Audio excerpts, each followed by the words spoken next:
ओम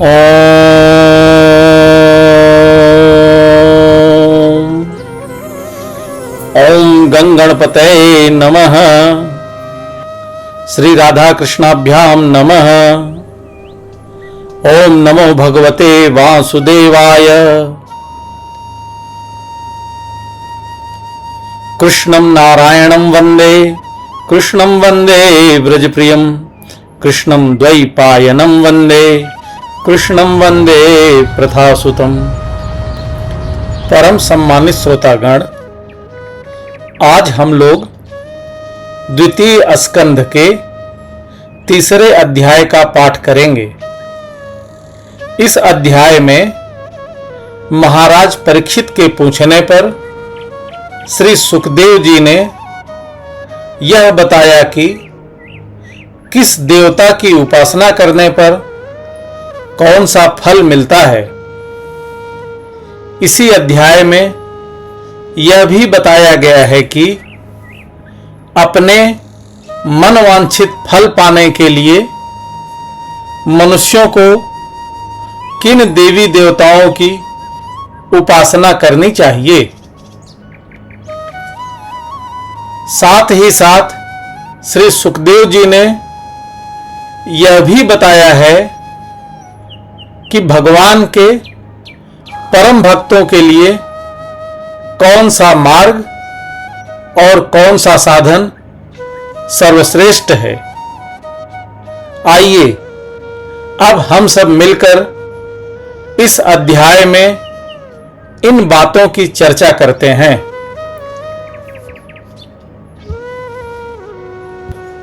हरि ओम तत्सत। ओम नमो भगवते वासुदेवाय। अथ तृतीय अध्याय। कामनाओं के अनुसार विभिन्न देवताओं की उपासना तथा भगवत भक्ति के प्राधान्य का निरूपण। श्री शुक उवाच। एवमेतन्निगदितं पृष्टवानं यद्भवान् मम नृणां यन्म्रियमाणानां मनुष्येणु मनीषिणाम् ब्रह्मवर्चस्कामस्तु यजेत ब्रह्मणस्पतिम् इन्द्रिमिन्द्रियकामस्तु प्रजाकामः प्रजापतिन् देवीं मायातु श्रीकामस्तेजस्कामो विभावसुम् वसुकामो वसूनरुद्रान् वीर्यकामो अथ वीर्यवान् अन्याद्यकामास्त्वदितिं स्वर्गकामोदितेः सुतान् विश्वान् देवान् राज्यकामः सांध्यान् संसाधको विशाम्। श्री सुखदेव जी ने कहा, हे परीक्षित, तुमने मुझसे जो पूछा था कि मरते समय बुद्धिमान मनुष्य को क्या करना चाहिए, उसका उत्तर मैंने तुम्हें दे दिया। जो ब्रह्मतेज का इच्छुक हो वह बृहस्पति की, जिसे इंद्रियों की विशेष शक्ति की कामना हो वह इंद्र की, और जिसे संतान की लालसा हो वह प्रजापतियों की उपासना करे।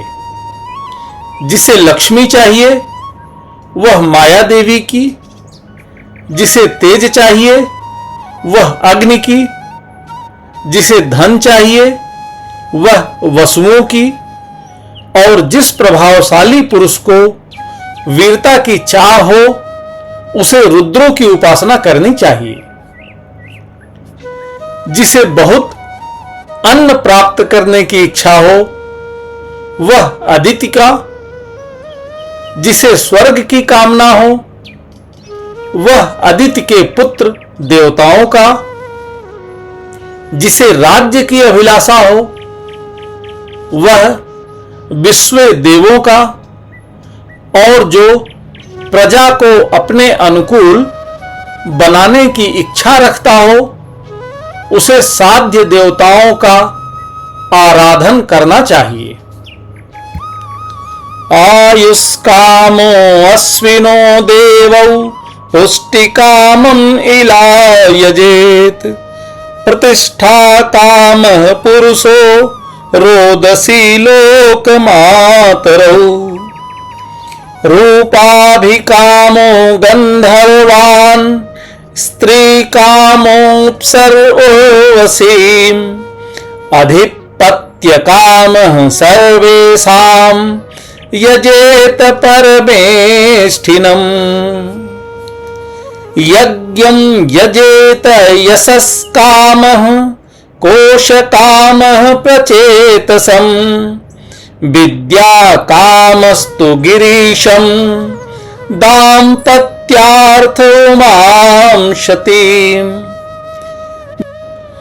धर्मार्थ उत्तम श्लोकम तंतु तन्वत पितॄन् यजेत रक्षा कामः पुण्य जनानो जस्कामो मरुद्गणान्।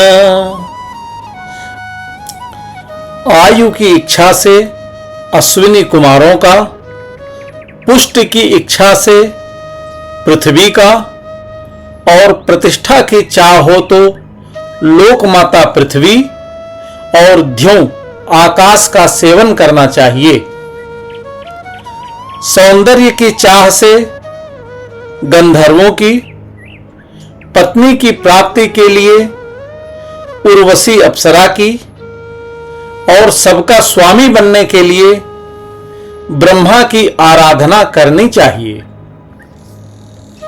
जिसे यश की इच्छा हो वह यज्ञ पुरुष की, जिसे खजाने की लालसा हो वह वरुण की, विद्या प्राप्त करने की आकांक्षा हो तो भगवान शंकर की, और पति पत्नी में परस्पर प्रेम बनाए रखने के लिए पार्वती जी की उपासना करनी चाहिए।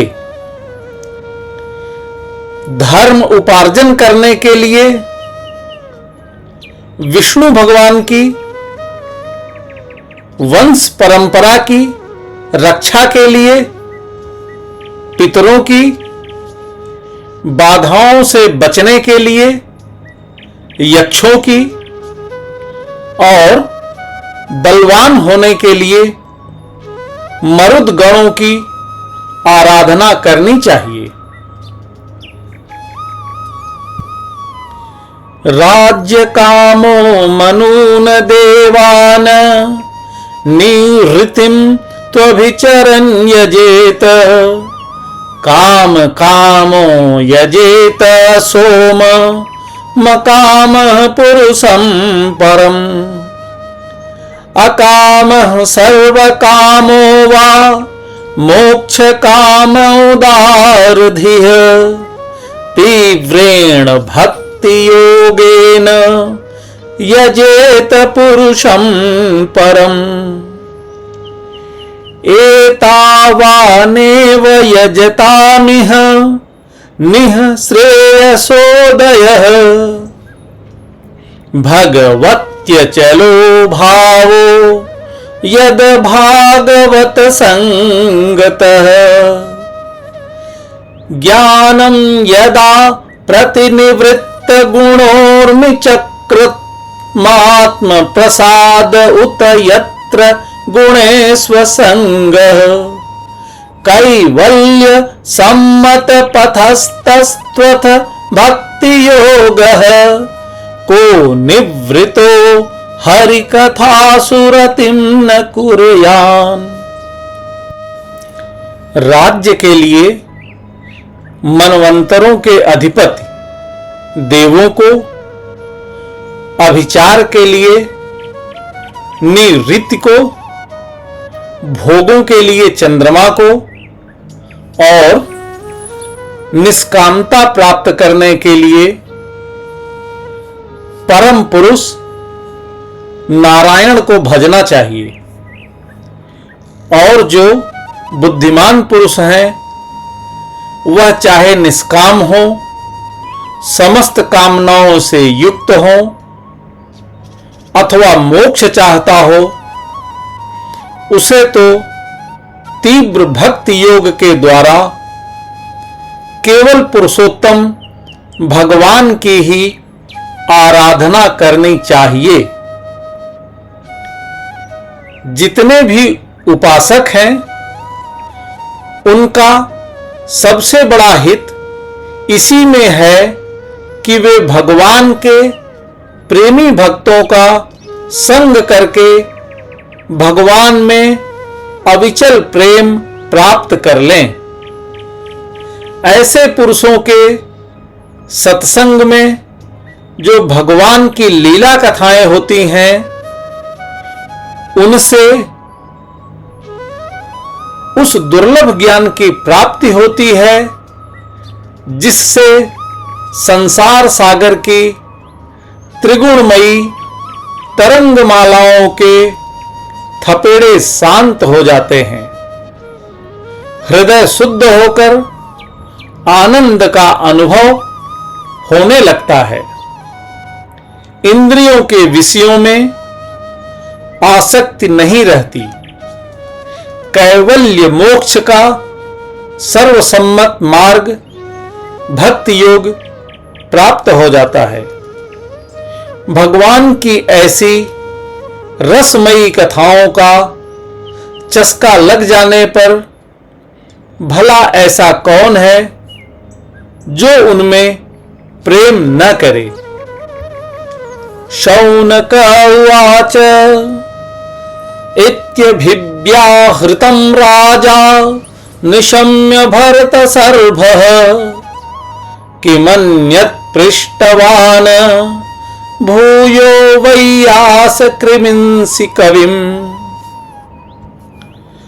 शौनक जी ने कहा, हे सूत जी, राजा परीक्षित ने सुखदेव जी की यह बात सुनकर उनसे और क्या पूछा।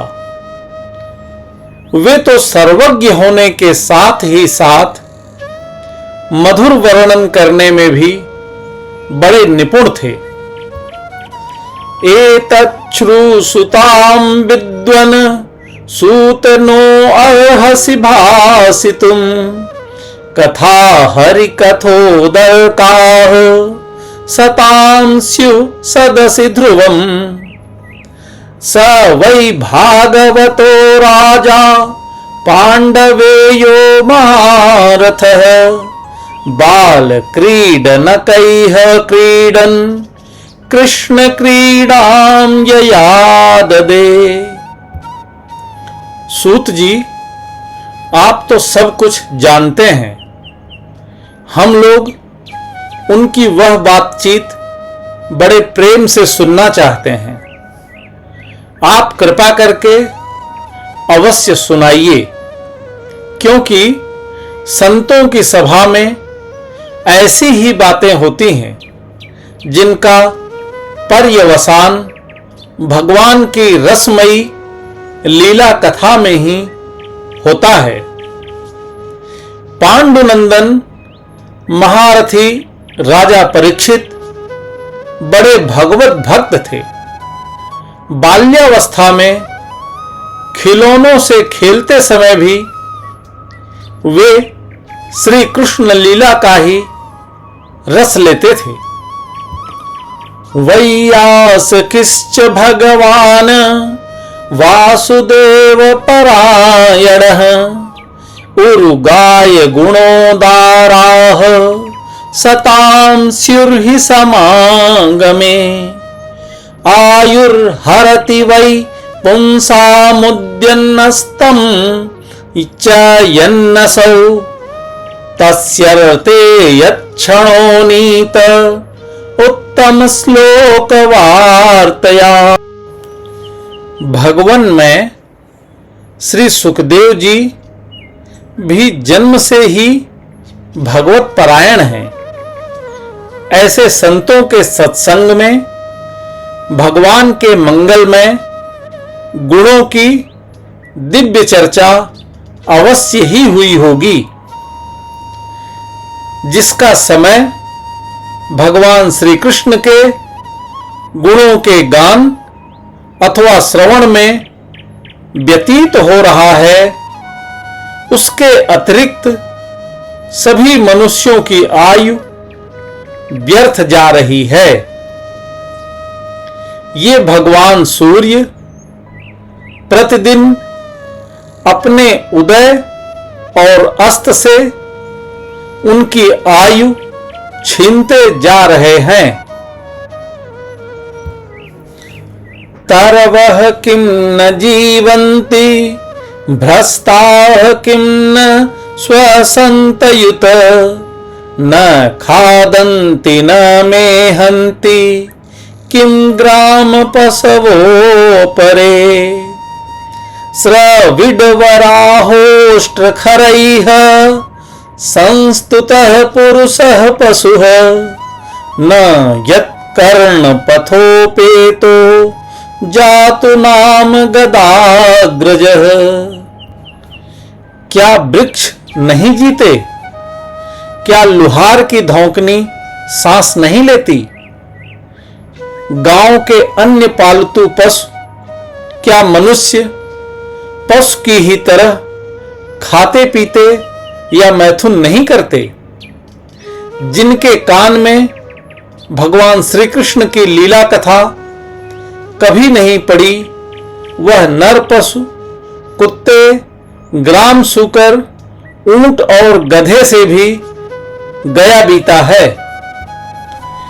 बिलेबतोरुक्रम विक्रमान ये न शृण्वतः कर्णपुटे नरस्य जिह्वा सती दार्दुरिकेव सूत न चोपगायत्युरुगाय गाथाः भारः परं पट्टकिरीटजुष्टं प्युतमांगं न नमेन्दुमुकुन्दम् शावौ करौ न कुरुतः सपर्यां हरेरलसकाञ्चन कंकर्कणौ वा बर्हायिते ते नयने नराणां लिंगानि विष्णोर्न निरीक्षतो ये पादौ नृणां तौ द्रुमजन्म भाजौ क्षेत्राणि नानुव्रजतो हरेर्यो। हे सूत जी, जो मनुष्य भगवान श्री कृष्ण की कथा कभी नहीं सुनता, उसके कान बिल के समान हैं। जो जीभ भगवान की लीलाओं का गायन नहीं करती, वह मेढक की जीभ के समान टर्र टर्र करने वाली है। उसका तो न रहना ही अच्छा है। जो सिर कभी भगवान श्री कृष्ण के चरणों में झुकता नहीं, वह रेशमी वस्त्र से सुसज्जित और मुकुट से युक्त होने पर भी बोझा मात्र ही है। जो हाथ भगवान की सेवा पूजा नहीं करते, वे सोने के कंगन से भूषित होने पर भी मुर्दे के हाथ हैं।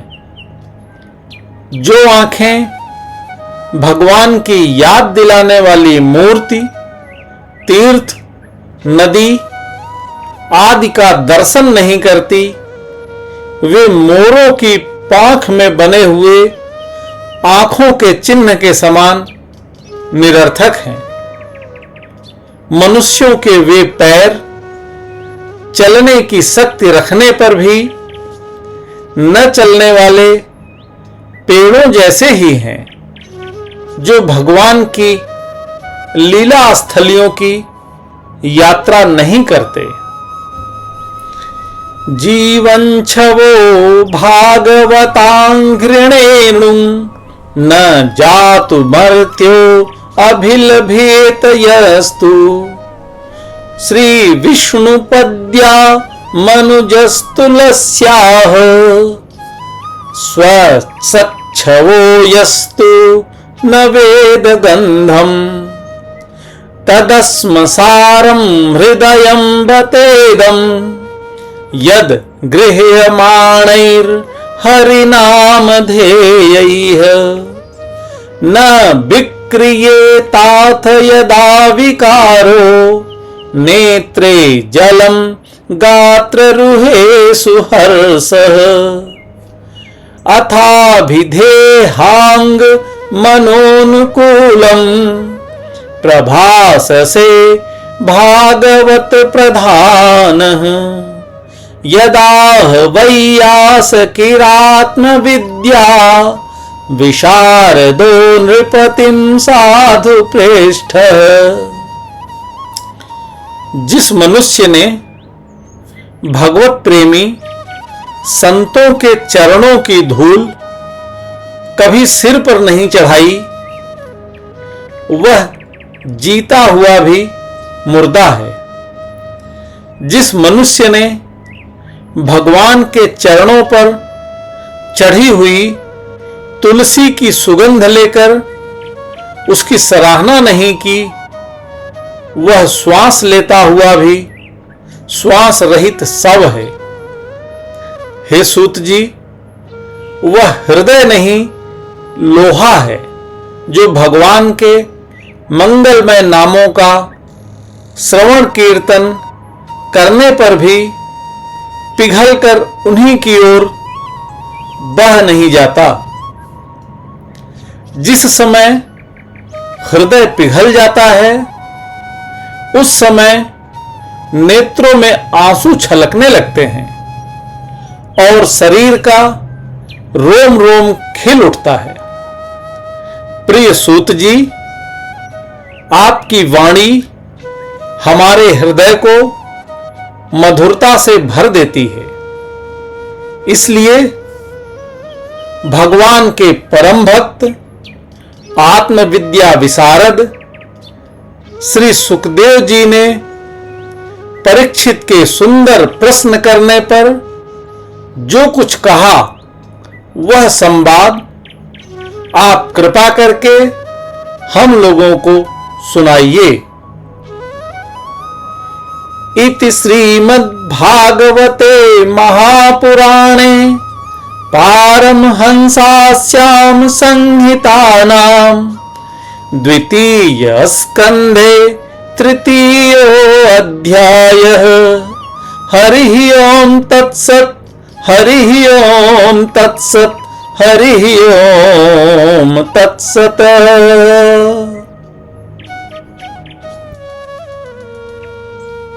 कृपया लाइक, शेयर और सब्सक्राइब करें।